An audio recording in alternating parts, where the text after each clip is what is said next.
अस्सलाम वालेकुम नाज़रीन गिरामी। आज की इस इंटरेस्टिंग वीडियो में तो बहुत ही अजीब सवाल है और लॉजिकल भी है कि तुम्हारे पीस टीवी की वजह से हिंदू पंडित भी परेशान है और पंडितों से नौजवान सवाल कर रहे हैं, दिमाग खराब करके रख दिया है। इसी तरह कहा कि पीस टीवी मुसलमानों को गुमराह कर रहा है क्योंकि फ़ायदा हिंदुओं को हो रहा है, और कहने लगा कि हिंदुओं का जो प्रिंसिपल है वो बिल्कुल लॉजिकल नहीं है। मुझे तकदीर समझाओ कि जब अल्लाह को सब कुछ पता था कि हम ऐसे करेंगे, तो फिर ये सारे की सारी फिल्म क्या है। आगे जा के हमारे नेक अमल से, नेकी से, नमाज से, रोज़ा ज़कात से, तिलावत से, अच्छाइयों से, बुराइयों से बचने से अल्लाह को क्या मिल रहा है। ये बहुत ज़बरदस्त सवालात हैं जो डॉक्टर जाकिर नाइक साहब ने आज पूरे के पूरे एक्सप्लेन कर दिए हैं। साफ सी बात है, तकदीर में लिखा हुआ है हम गुनाह करेंगे तो फिर जहन्नम में क्यों जाएंगे। तकदीर में लिखा हुआ है हम शरीफ हैं तो जन्नत में जाएंगे, तो जो है जन्नत क्यों है। जब हमारा लिखा हुआ है तो फिर क्यों है। तो ये सारी बातें हैं। वीडियो को लाइक करें, चैनल को सब्सक्राइब करें, वीडियो को व्हाट्सएप पे जरूर शेयर करें, कमेंट करके बताइएगा वीडियो कैसी लगी। आइए देखते हैं। सलाम वालेकुम जाकिर भाई, मेरा नाम तुषार शाह है। मैं जैन गुजराती हूँ सर। मैं सिविल इंजीनियर हूँ, कॉमर्स ग्रेजुएट हूँ और एमबीए की डिग्री होल्ड करता हूँ और पूना में एज ए प्रमोटर बिल्डर काम करता हूँ सर। मुझे आपके बारे में हमारे एक मुस्लिम फ्रेंड के थ्रू मालूम पड़ा। उन्होंने आपका एक सीडी मुझे दिया जो कि वेज और नॉन वेज के ऊपर आपका डिबेट था सर, और वो आपने जैन लोगों के साथ किया था। वो मैंने देखा और मुझे बहुत अच्छा लगा सर, और मैं तब से आपका फ़ैन हुआ तकरीबन 5 साल पहले।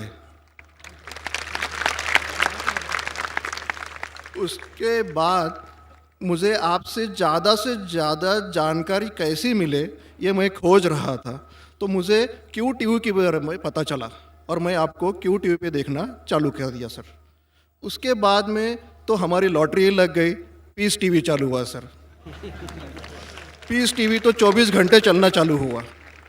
और सर मैं यहाँ ब्रेक लेके बोलना चाहूँगा कि जितने भी जैन प्रिंसिपल्स हैं या जो भी राइट्स और रिचुअल जैन लोग फॉलो करते हैं, ये बचपन से लेके आज तक मैं समझने में फेल रहा हूँ सर। एक भी उनका प्रिंसिपल मुझे लॉजिकली एक्सेप्ट नहीं हो रहा है सर। ऑन द कॉन्ट्ररी, इस्लाम के जितने भी प्रिंसिपल मुझे मालूम पड़े, जो कि आपके थ्रू मालूम पड़े, 99.99% एक्सेप्ट हो रहे हैं, वो भी लॉजिकली सर। तो यहाँ दूसरी बात ऐसी हो रही है कि पीस टीवी के बारे में मैं थोड़ा आपकी परमिशन से बात करना चाहूँगा। मेरी एक रिक्वेस्ट है आपसे, कैन आई टॉक सर? सवाल थोड़ा मुख्तसर करें। हाँ जी, मुख्तसर जी ये। नहीं, असल में क्या है, बहुत सारे भाई कतार में खड़े हुए हैं, बहनें भी हैं, सबको मौका दीजिए जाकिर साहब को सुनने का। इसलिए प्लीज़ आप पहले अपने टॉपिक पे आ जाइए, आप क्या कहना चाहते हैं। सर पता है मुझे, मैं 3 दिन से नंबर लगा रहा हूँ, आज नंबर लगा है सर। तीनों दिन का बदला वसूल कर रहे हैं आप। जी नहीं सर, मुझे कुछ पीस टीवी के बारे में बात करना है, मुझे बात करने का मौका दिया जाए। सर ऐसा हुआ है कि पीस टीवी से मुसलमान लोगों को तो बहुत फ़ायदा होता नज़र आ रहा है, लेकिन उससे कहीं ज़्यादा फ़ायदा इस्लाम के बगैर जो मज़हब है उनको होता नज़र आ रहा है सर। इसका कारण मुझे जो ध्यान में आ रहा है ये है कि इस टीवी थ्रू बगैर इस्लामी मज़हब की जो किताबें हैं उस पर रोशनी डाली जा रही है सर, और उन लोगों को ये मालूमात मिल रही है कि उनके बुनियादी वसूल क्या है, उनके प्रिंसिपल्स क्या है। और आज जो नॉन मुस्लिम लोग हैं उनमें एक हिम्मत आ रही है कि वो उनके सो कॉल्ड धर्मगुरु को सवाल पूछने की ताकत रख रहे हैं कि जो कुछ हम सुन रहे हैं ये सही है क्या, ये पूछने की हिम्मत आ रही है सर। और ये हिम्मत थोड़े दिन में बहुत बढ़ जाएंगी सर, इसे रोकना अब मुश्किल है। अब यहाँ पर प्रॉब्लम ये आती है कि पूना में एक एरिया में पीस टीवी पूरी तरह से बंद हो चुका है। ये मेरी कंप्लेंट है सर। ये हम जो एरिया में रहते हैं वहाँ पीस टीवी काफ़ी महीनों से बंद है। अभी चलाने वाले भाई जो है ये मुसलमान है और उनके अंडर में जो एरिया आता है वो पूरा ही मुस्लिम एरिया है सर। अब उन्हें प्रॉब्लम क्या है समझ में नहीं आ रही है चैनल चलाने में। आस्था चैनल चला रहे, संस्कार चला रहे हैं, फैशन टीवी 24 घंटों चला रहे, ट्रेन 24 घंटों चला रहे, लेकिन पीस टीवी नहीं चल रहा है सर। हमने उन्हें काफ़ी रिक्वेस्ट की, ईमेल भेजे, नोटिस भेजी, फिर भी कोई उसमें बदलाव नहीं आ रहा है, पीस टीवी चल नहीं रहा है। तो मुझे आपसे एक रिक्वेस्ट करनी है कि आप वो भाई से बात करें और उन्हें ये कहे कि पीस टीवी चलाने में आपकी प्रॉब्लम क्या है। क्योंकि कल एक भाई ने ये थोड़ी बात की लेकिन खुल के बात नहीं की। आपने उन्हें कहा कि आप एक 5-6 हज़ार की डिश लगा दो, पीस टीवी चल जाएगा। सर 5-6 हज़ार की डिश लगाने वाले की ताकत पूना में 500 लोग रहेंगे, 5,000 लोग रहेंगे, लेकिन पूना में बहुत गरीब लोग हैं जो कि ये अफोर्ड नहीं कर पाएंगे और उनका हक है कि ये पीस टीवी देखे करके। तो मेरी आपसे एक रिक्वेस्ट है कि आप वो भाई साहब का प्रॉब्लम क्या है वो देखें और पीस टीवी चालू करने के लिए रिक्वेस्ट करें। और अब मैं सीधे अपने सवाल पे आता हूँ सर। जैसे मैंने कहा कि जैन लोगों का एक भी प्रिंसिपल लॉजिकली मेरे समझ के बाहर है और इस्लाम के जितने प्रिंसिपल मैंने सुने हैं 99% प्रिंसिपल्स मुझे लॉजिकली एक्सेप्ट है सर। जो एक प्रिंसिपल में थोड़ी गड़बड़ाहट है वो मैं आपसे पूछने जा रहा हूँ सर। अगर मेरे से कोई गलती हुई तो प्लीज़ संभाल लेना सर मुझे। तो मेरा ये है कि every human being is born with free will and we are here to test for the life to come hereafter. ये एक प्रिंसिपल है सर, मुझे एक्सेप्ट है, मुझे कोई इसमें ये नहीं है। दूसरा प्रिंसिपल है सर तकदीर का, जहाँ मुझे थोड़ी गड़बड़ हो रही है। तकदीर का प्रिंसिपल जो मैं समझ रहा हूँ और जो मैंने सुना है वो ये है कि जो अल्लाह ने लिखा है करके आप कर रहे हो ये जुमला गलत है। आप जो करने वाले हो वो अल्लाह को मालूम है करके अल्लाह ने लिखा है। I hope I am right sir. Correct. तो सर अगर जब फ्री विल का जो प्रिंसिपल है तो ये तो इसके साथ टैली हो रहा है सर। जबकि मैं देख रहा हूँ फ्री विल आप जो करने जा रहे हो यानी कि मुझे फ्री विल तो है करने में, ये प्रिंसिपल टैली हो रहा है। अब रहा प्रिंसिपल टेस्ट का। अब जब अल्लाह ने हमें यहाँ टेस्ट के लिए भेजा है तो आप यहाँ कह रहे हैं कि आप जो करने जा रहे हो वो अल्लाह को ऑलरेडी पता है और उन्होंने लिख के रखा है। तो मुझे ये समझ में आ रहा है कि हम आखिरत तक क्या करने वाले हैं, यानी सब लोग जो है क्या करने वाले हैं ये अल्लाह को पता है, ये एंड रिजल्ट अल्लाह को पता है, ऐसा मुझे लग रहा है। बिल्कुल सही। जब बिल्कुल सही। आई एम ग्लैड सर, जो मैं समझ रहा था सही समझ रहा था। अब यहाँ बात ये आ रही है कि सर अगर वर्ल्ड कप क्रिकेट का रिजल्ट मुझे अगर फाइनल रिजल्ट मालूम है तो पूरा वर्ल्ड कप मुझे देखने की जरूरत क्या है? वेरी गुड, बहुत अच्छा सवाल। लगता है कि आप बहुत पीस टीवी देखते हैं काफी माशाल्लाह। देखता हूँ सर। आपने जिस तरीके से तकदीर को शॉर्ट में कहा, यस सर। बहुत कम मुसलमान यहाँ कह पाएंगे। मुसलमान को भी ये प्रॉब्लम है तकदीर क्या है मैच करने का, कि फ्री विल एंड तकदीर बहुत कम मुसलमान कह सकते हैं। और आपने इतने बड़े मजमे में कहा, मैं आपको कांग्रेचुलेट करता हूं। Thank you sir. आपका आखिरी सवाल था कि अगर अल्लाह को पता है। Sir I have not yet finish my question sir, please जल्दी। हाँ जी हाँ जी हाँ जी सर, ये तो एक पार्ट था क्वेश्चन का।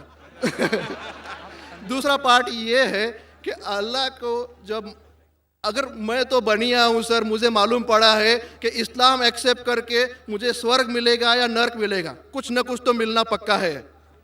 अब ये सब खेल में अल्लाह को क्या मिल रहा है ये मैं जानना चाहता हूँ सर। बहुत अच्छा सवाल। ये दूसरा सवाल है मेरा। और तीसरा, दोनों सवाल का जवाब दूंगा, तीसरा मत पूछिए सर शॉर्ट है, शॉर्ट ये।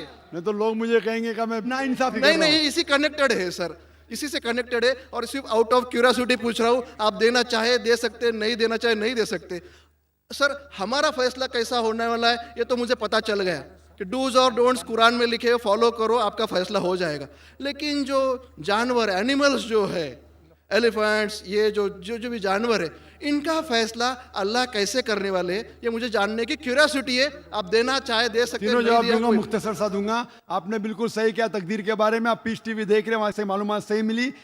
आपके जो 3 सवाल थे, पहला सवाल था अल्लाह जब जानता है ये सब होने वाला है तो ये खिलवाड़ क्यों होता है ना, कठपुतलियां। जब अल्लाह ताला सब जानते हैं तो हम लोग क्यों ये रचा रहे ड्रामा? डायरेक्ट क्यों ना मुझे जन्नत में डालता है, डायरेक्ट क्यों ना दोज़ख में डालता है? बहुत अच्छा सवाल। सबसे पहले ये सवाल कि अगर अल्लाह सुब्हाना व तआला आपको बोलेगा अच्छा ये आदमी अच्छे काम करने वाला है, इसको जन्नत में डाला, ये आदमी बुरे काम करने वाला है, दोज़ख में डाला, और डायरेक्ट अगर दुनिया में आने के बिना जन्नत में डालेगा, दोज़ख में डालेगा, जन्नत में वाला तो एतराज नहीं करेगा, दोज़ख में डाले वाला कहेगा आप मुझे दोज़ख में क्यों डाल रहे, मैंने क्या गुनाह किया? अल्लाह ताला कुरान में ये लिखा है आखिरत के दिन में आप अल्लाह से ये नहीं कहेंगे क्या वो नाइंसाफी कर रहे, आपके जिस्म आपके खिलाफ गवाही देंगे, आपके फेवर में गवाही देंगे, आपके आंख, आपके हाथ, आपके हर जिस्म के अंग अंग आपके फेवर और खिलाफ में गवाही देंगे, आपके आगे सब कुछ स्पष्ट रहेगा। तो आप अल्लाह से ये नहीं कहेंगे कि आप मुझे दोज़ख में क्यों डाल रहे, आप कहेंगे मुझे और एक मौका दो। अल्लाह कहेगा टेस्ट खत्म हो गया है। अगर डायरेक्ट आपको दोज़ख में डालेंगे तो आप कहेंगे अल्लाह ने, मिसाल के तौर पे अगर टीचर जानता है कि ये स्टूडेंट को फर्स्ट आने वाला है, ये स्टूडेंट फेल होने वाला है, अगर डायरेक्ट बोलेगा नो टेस्ट, आपको पास किया आपको फेल किया, पास करने वाला इतराज नहीं करेगा, फेल करने वाला बोलेगा अरे आपने फेल क्यों किया मुझे, अरे आप तो बुद्धू है आपको, लेकिन फेल क्यों किया, इसीलिए टेस्ट लेता है। अल्लाह ताला जानता है लेकिन आप उस पर एतराज नहीं किया आखिरत में, इसलिए टेस्ट ले रहा है। नंबर 2, अल्लाह को फायदा क्या है?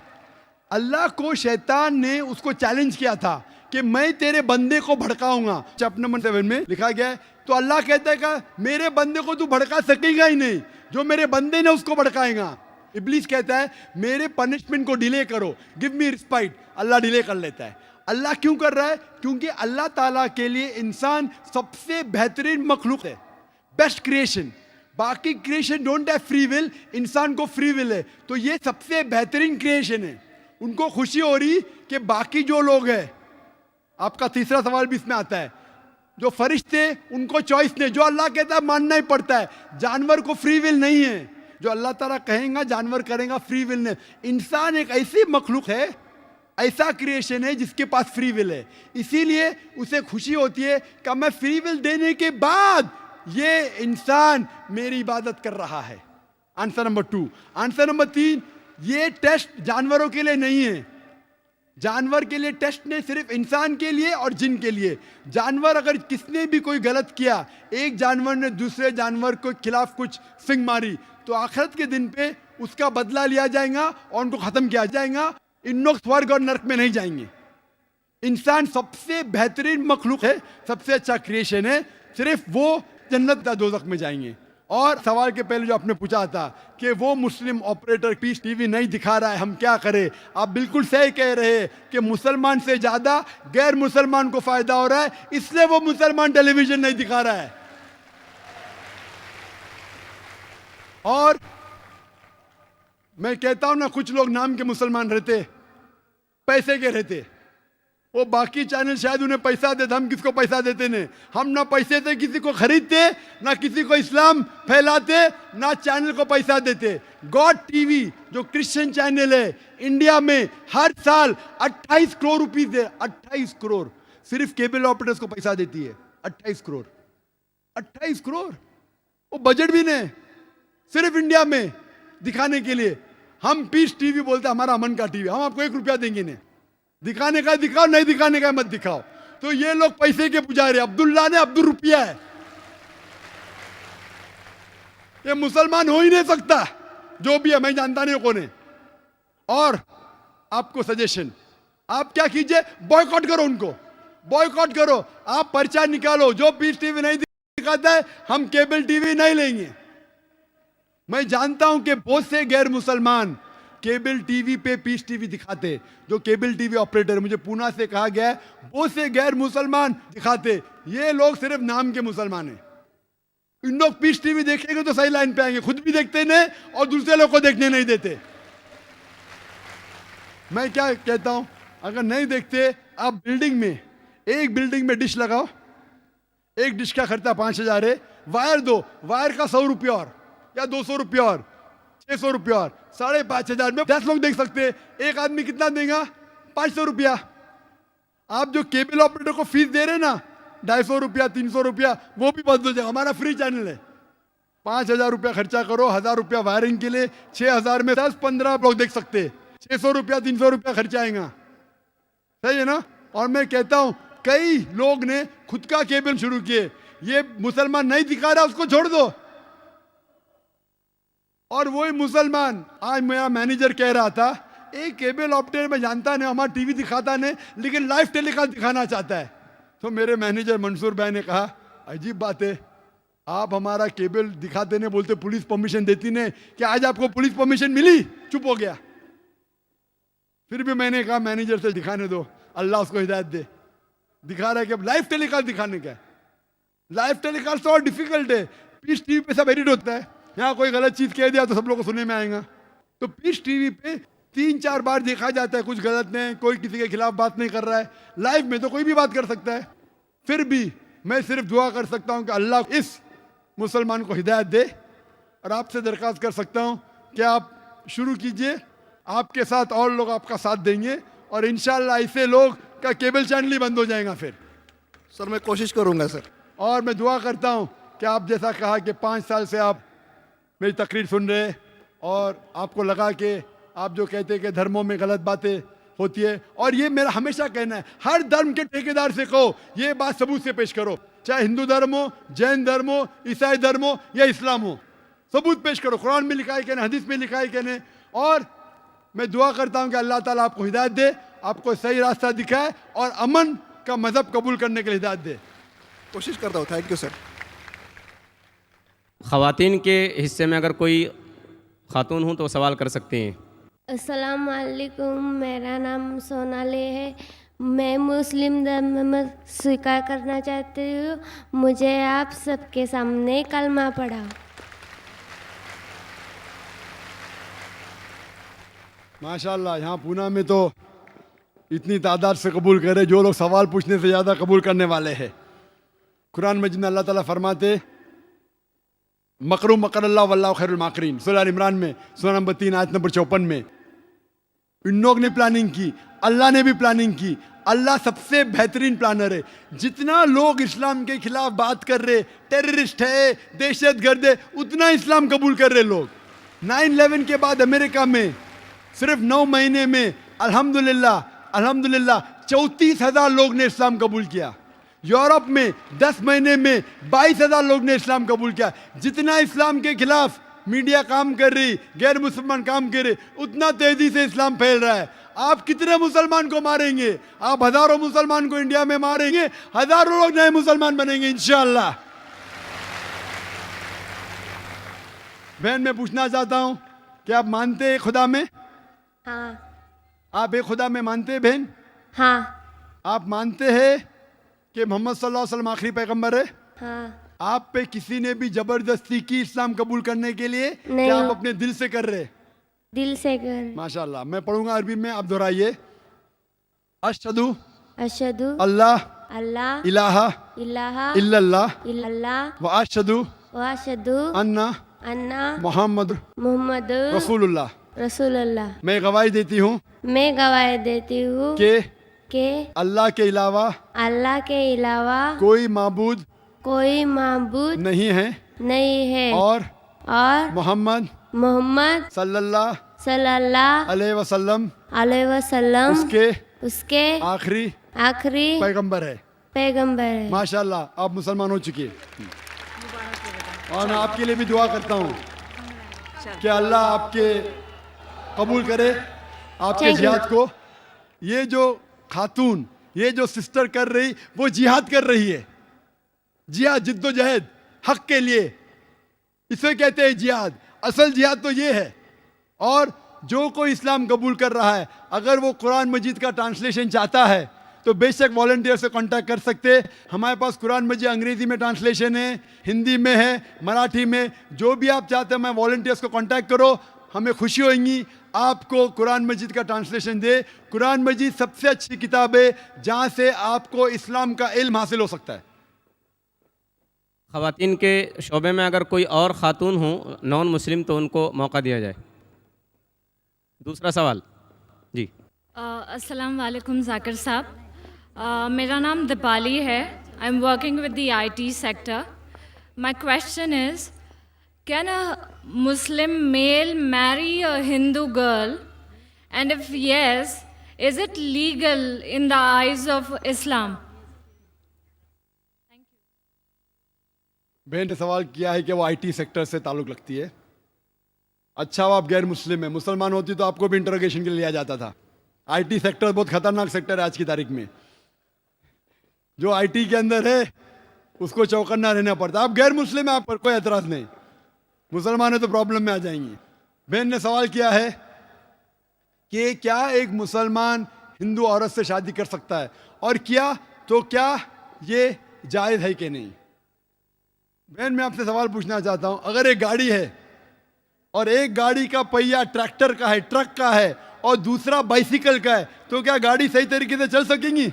नहीं। बिल्कुल नहीं। इसीलिए कुरान मजीद में अल्लाह ताला फरमाते हैं सूरह बकरा में, सूरह नंबर 2 आयत नंबर 221 में लिखा गया है कि आप मुशरिका मतलब गैर मुस्लिम औरत से शादी मत करो जो शिर्क कर रही है, जब तक वो ईमान ना लाए। क्योंकि एक मोमिन, एक मुस्लिम औरत एक मुशरिक औरत से, गैर मुस्लिम औरत से जो शिर्क करती है उससे बहुत बेहतर है।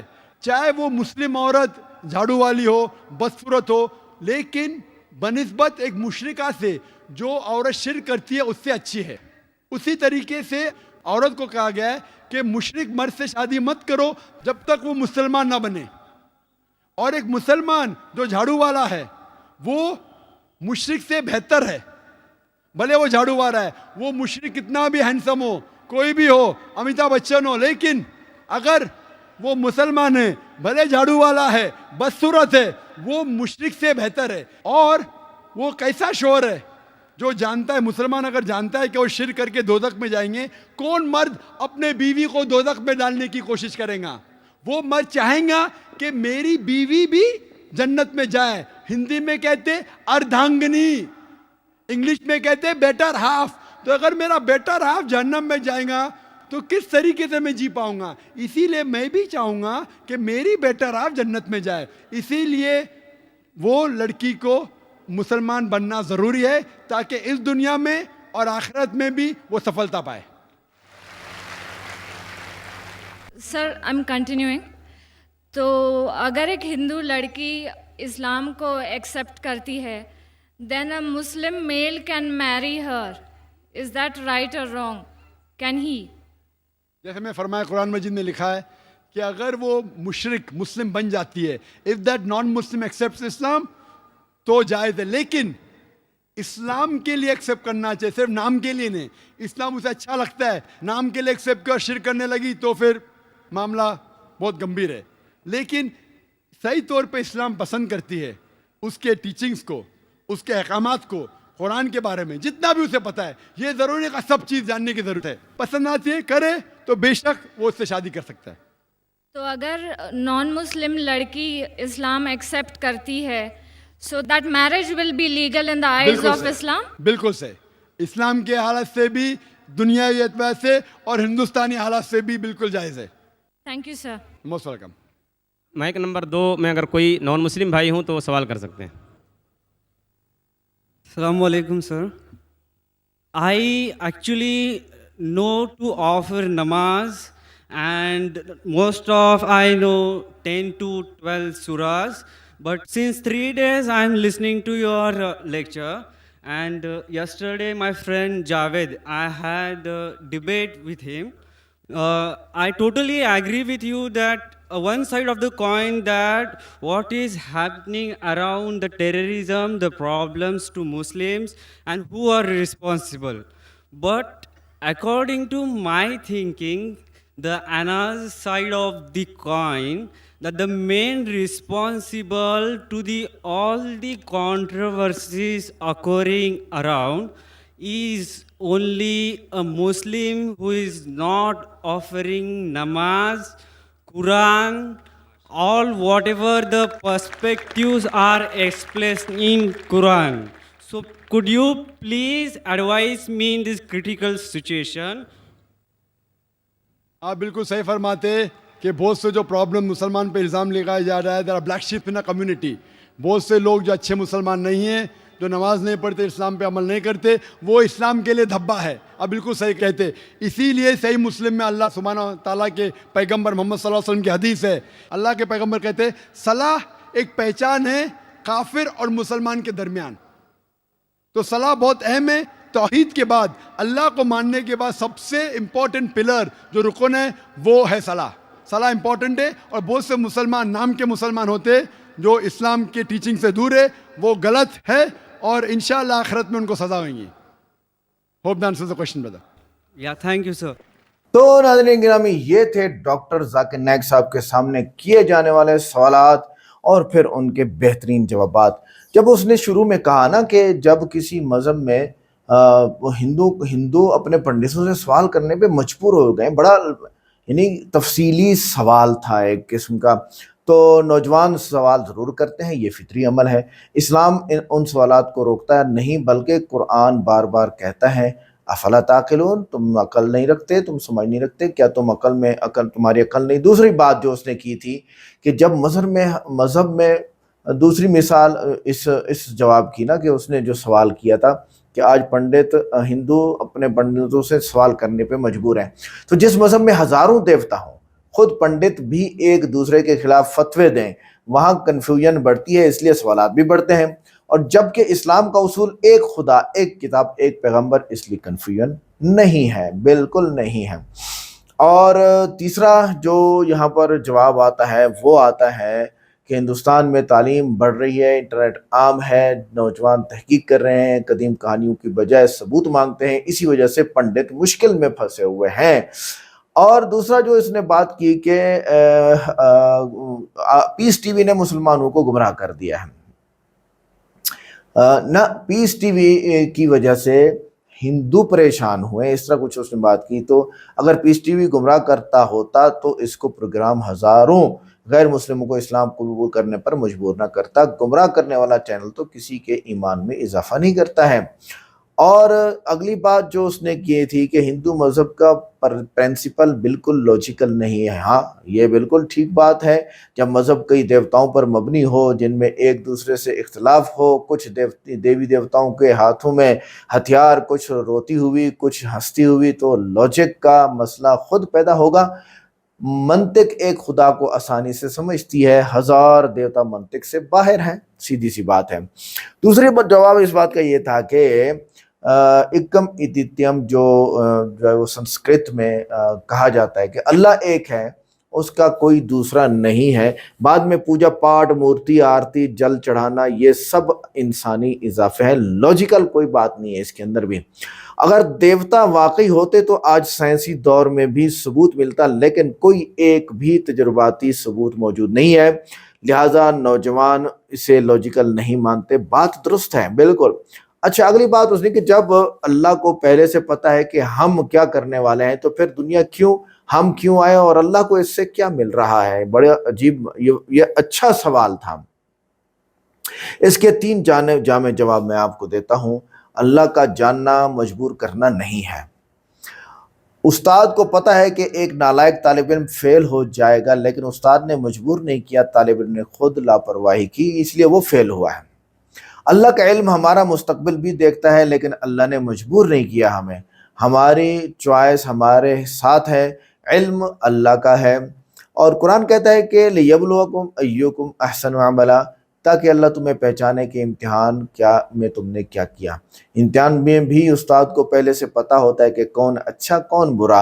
अल्लाह को भी अच्छे में पता है कि कौन अच्छा कौन बुरा। इम्तिहान हमारे सर पे है, हमने देना है, सही देना है या गलत देना है। फिर भी इम्तिहान होता है ताकि नतीजा सबूत के साथ सामने आए। क़यामत में कोई नहीं कह सकेगा कि मुझे मौका नहीं मिला या मुझे पता नहीं था। जी हाँ। अच्छा, तीसरी बात क्या है कि अल्लाह को कुछ नहीं मिलता। हमें बहुत कुछ मिलता है, हमारे जो नेक अमाल हैं इसके बदले में अल्लाह ताला हमें जन्नत देगा, जहन्नम से बचाएगा। अल्लाह ताला का इसमें ना कोई नुकसान है ना कोई फ़ायदा है। मिसाल के तौर पर 8 बिलियन पीपल है पूरी दुनिया में, 2 बिलियन मुसलमान हैं, वो भी अधूरे। ये सारे के सारे मुसलमान नमाज पे आ जाए, अल्लाह का कोई फ़ायदा नहीं है। और ये 6 अरब मुस्लिम जो शराब पीते हैं, खिंजीर खाते हैं, गंद खाते हैं, जिना करते हैं, बदकारी, चूहा चोरी, फलां फलां फलां गिनते जाओ, सारी खराबियां मौजूद हैं गैर मुस्लिमों में, अच्छे लोग भी इनमें मौजूद होंगे, तो इसमें अल्लाह ताला का कोई नुकसान नहीं है। मुसलमानों की नमाज से कोई फ़ायदा नहीं और इनके गुनाहों से अल्लाह का कोई नुकसान नहीं। मुसलमानों की नमाज से मुसलमानों का फ़ायदा है, जहन्नम से बचेंगे, जन्नत में जाएंगे, और गैर मुस्लिमों का बुराई करके उन्हीं का नुकसान है, सीधे जहन्नम में जाएंगे, क्योंकि कलमा पढ़े ही नहीं। और अगर शरीफ भी अच्छे भी होंगे गैर मुस्लिम, तब भी वो जहन्नम में जाएंगे, क्योंकि वो वीज़ा नहीं लगवा के गए ला इलाहा इल्लल्लाह मुहम्मदुर रसूलुल्लाह। और आखिर में जन्नत या जहन्नम देने के लिए अल्लाह ताला ने फरमाया, अगर दुनिया ना होती तो ना नेकी साबित होती, ना बदी, ना इनाम बनता, ना सज़ा। दुनिया हमारे लिए बनाई गई, अल्लाह के फ़ायदे के लिए नहीं बनाई गई है। और इसमें बहुत सारी और बातें मौजूद थी जो डॉक्टर ज़ाकिर नाइक साहब ने की हैं, हमने भी किए हैं। वीडियो कैसी लगी, वीडियो को लाइक करें, चैनल को सब्सक्राइब करें, वीडियो को व्हाट्सएप पे ज़रूर शेयर करें, कमेंट करके बताइएगा वीडियो कैसी लगी। मिलते हैं नेक्स्ट वीडियो में। अस्सलाम वालेकुम।